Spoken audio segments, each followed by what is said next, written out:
మొదటిగా శ్రీ కేటీ రామారావు గారు.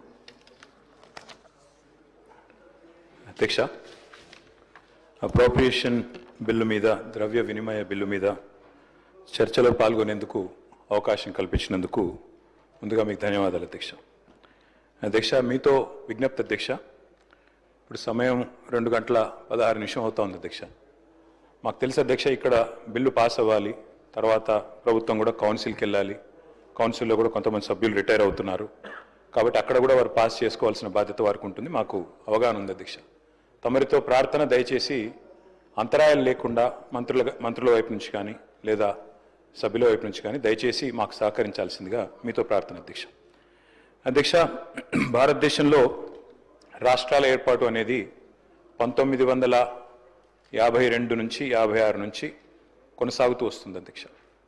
చివరగా 2001 సంవత్సరంలో ఆనాడు అప్పుడున్న ఎన్డీఏ ప్రభుత్వం 3 రాష్ట్రాలు ఏర్పాటు చేసింది అధ్యక్ష.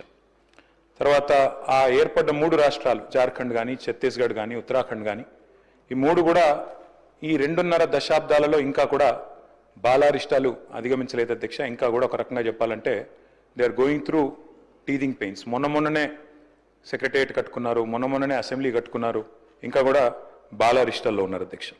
కానీ ఏర్పడిన మొట్టమొదటి దశాబ్ద కాలంలోనే మెరుపు వేగంతో దూసుకొని పోయిన మన రాష్ట్రం తెలంగాణ అని చెప్పి గర్వంగా ఒక తెలంగాణ బిడ్డగా నేను చెప్తా ఉన్నాను అధ్యక్ష. అధ్యక్ష, we can proudly say, all of us, cutting across party lines, Telangana is the most successful startup state of independent India, sir. 76 ఏళ్ల భారతదేశ స్వతంత్రానంతరం ఏర్పడ్డ రాష్ట్రం ఇంత స్వల్ప సమయంలో ఇంత ప్రగతి సాధించడం అనేది నిజంగా కూడా మనందరికీ గర్వకారణం అధ్యక్ష. అధ్యక్ష, గత 10 ఏళ్లలో అభివృద్ధి పదంలో మెరుపు వేగాన్ని, సంక్షేమ సంస్కరణల విషయంలో మానవీయ కోణాన్ని ఆవిష్కరించి మరి తెలంగాణను అగ్రగామిగా నిలబెట్టింది మా నాయకుడు కేసీఆర్ గారి నాయకత్వంలోని ప్రభుత్వం. పరిపాలనలో కొత్త ఒరవడిని, ప్రణాళికల రూపకల్పనలో ఒక సరికొత్త పందాను అనుసరించడం వల్లనే తెలంగాణ ముఖ చిత్రం మారింది. తెలంగాణ ప్రజల బ్రతుకు చిత్రం కూడా బాగుపడ్డది అధ్యక్ష. నేనేదో ఊరికే చెప్పడం లేదు సార్. 2014 నుంచి 22 వరకు కంపౌండెడ్ యాన్యువల్ గ్రోత్ రేట్ తీసుకుంటే, రాష్ట్రాల యొక్క స్వయం సమృద్ధి, వాటి యొక్క ఆదాయాలు తీసుకుంటే భారతదేశం మొత్తంలోనే 17.57%తో అగ్రభాగాన నిలబడ్డ రాష్ట్రం తెలంగాణ అని చెప్పి ఇది ఆర్బీఐ లెక్క అధ్యక్ష. అది కూడా నేను తమరి ద్వారా గౌరవనీయులైన డిప్యూటీ సీఎం గారికి పంపిస్తాను అధ్యక్ష.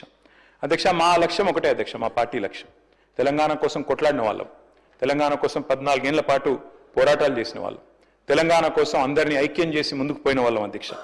తెలంగాణకు మేలు జరగాలి, తెలంగాణ ప్రజలు బాగుండాలి. అధికారంలో కాంగ్రెస్ ఉండొచ్చు, మేము ఉండొచ్చు, భవిష్యత్తులో ఇంకెవరైనా రావచ్చు, కానీ తెలంగాణ బాగుండాలన్నదే మా సంకల్పం తప్ప వేరేది కాదు అధ్యక్ష. అధ్యక్ష, పదవులు శాశ్వతం కాదు అధ్యక్ష. మాకు పెద్దలు కేసీఆర్ గారు ఎప్పుడు చెప్తా ఉంటారు, గెలిచినప్పుడు పొంగిపోవద్దు, ఓడిపోయినప్పుడు కుంగిపోవద్దని. అట్లే అధికారం